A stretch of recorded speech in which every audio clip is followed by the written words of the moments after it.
Now, in order to determine whether the system is stable or not, one method is there, that is Routh-Hurwitz stability criterion. One method to determine whether the system is stable or not. In order to determine whether the system is stable or not, the method is, it is known as Routh-Hurwitz stability criterion. Routh-Hurwitz stability criterion or Routh stability criterion.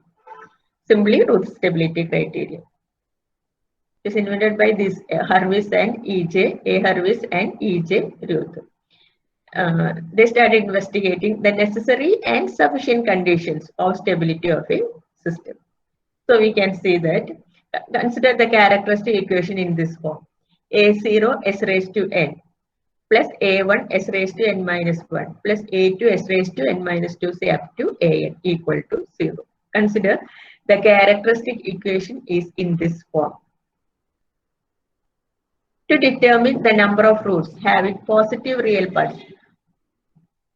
What is the purpose of determining the number of roots having positive real parts? If the system has got, if the characteristic equation has the roots of the characteristic equation having positive real parts, then the system is unstable. So our aim is to determine the number of roots having positive real parts. So consider a first order characteristic equation, first order system. A0s plus A1 is equal to 0. What do you mean by first order system? The highest power of s in the denominator of the transfer function. That is the characteristic equation. If the highest power of s is equal to 1, it is first order system. If the highest power of s is equal to 2, then it will be a second order system, like that. And again, what do you mean by type of the system? What do you mean by type? If the open loop transfer function is in the form, last class we studied, the open loop transfer function g of s h of s is equal to k into tas plus 1 into tbs plus 1 etc. divided by s raised to n into t1s plus 1 etc. That s raised to n, that n, if n is equal to 0, that means type 0 system. N is equal to 1, that n represents the type of the system. Here the order, first order of the system, the highest power of s in the denominator of the transfer function, or the highest power of the highest power of s in the characteristic equation. It shows the order of the system. So consider a first order system. A0s plus A1 is equal to 0. That is, from this we can we will get s is equal to minus A1 by A0. That means negative real part. Therefore, the system is stable. So, what is the necessary condition? All coefficients must be present and all must be of the same sign. Either minus A0s minus A1 equal to 0 or A0s plus A1 is equal to 0.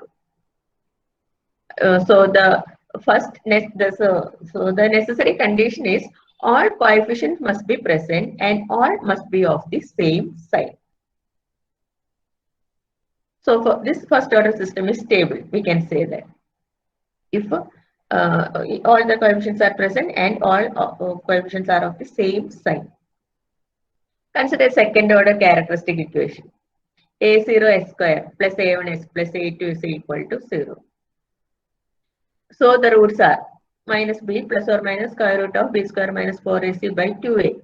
So minus A1 plus or minus square root of minus A1 square root of A1 square minus 4a0a2 divided by 2a0. So if all the coefficients are present and all coefficients are of the same sign, then this has got a negative real part. Therefore, the system is stable. Therefore, the system is stable. We can say that. So if all the coefficients are present and all must be of the, and if all the coefficients are of the same sign, then we can say that the system is stable for first order and second order system. That is the necessary condition. This is the necessary. What is the necessary condition? All coefficient must be present and all must be of the same sign. Either it may be positive or maybe negative. All must be of the same sign. Then we can say that the system is stable for first order and second order system. Now consider if the order is higher than 2. Consider this just an example. S cube plus S square plus 5S plus 125 equal to 0. Its roots are S1 is equal to minus 1, 5 and S2 and S3 plus 2 plus or minus J 4.5 plus 2. That means positive real parts. That means right hand side, the roots are on the right hand side of the S plane. Therefore, the system is not stable.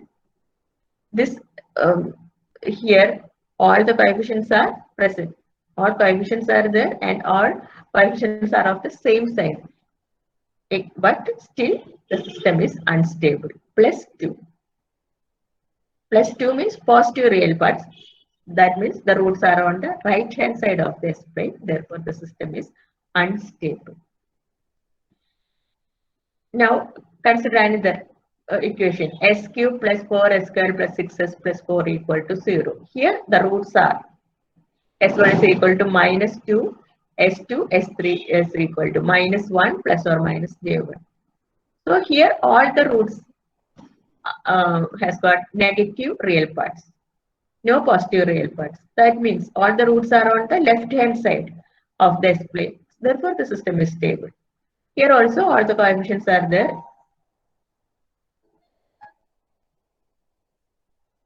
And all must be of the same sign.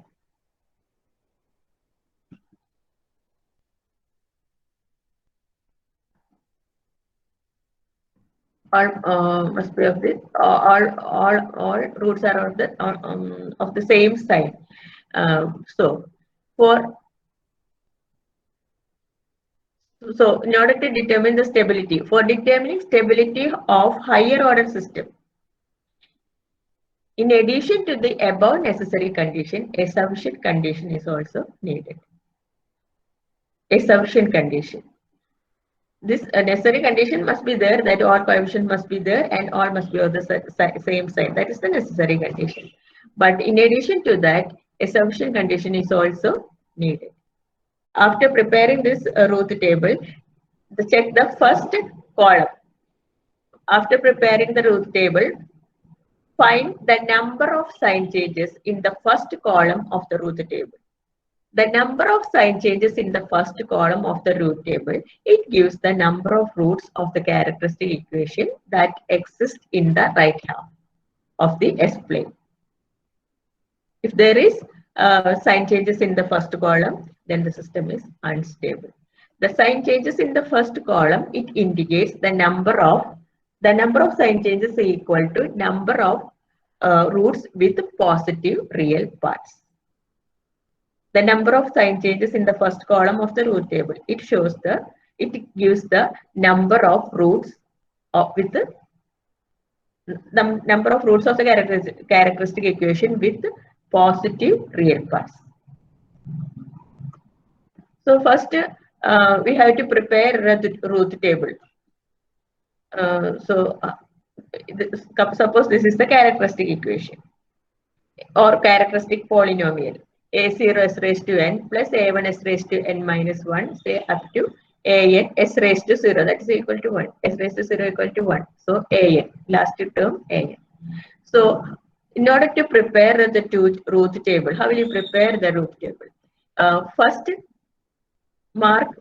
First label all the rows starting from the highest power, that is s raised to n.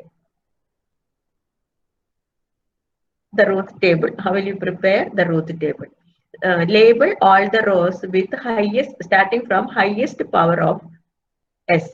So here s raised to n minus 1, highest starting from highest power, s raised to n minus 1, s raised to n minus 2, etc. S raised to 1, s raised to 0.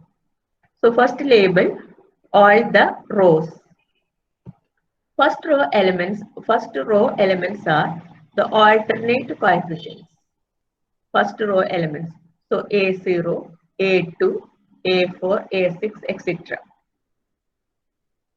A0, A2, A4, A6, etc.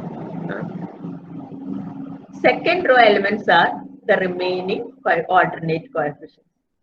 Second row elements are the remaining alternate coefficients. That is A1, A3, A5, A7, etc. So first row elements A0, A alternate coefficients starting from this A0. Second row elements remaining alternate coefficients. And the third row elements that we have to calculate B1. We have to calculate, that is the formula is A1 into A2 minus A3 into A0 divided by this A1.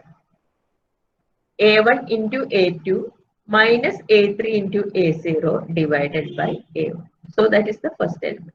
In order to get the second element B2, starting from the same A1, A1 into A4 minus A5 into A0, A5 into A0 divided by this A1 itself, this A1 itself.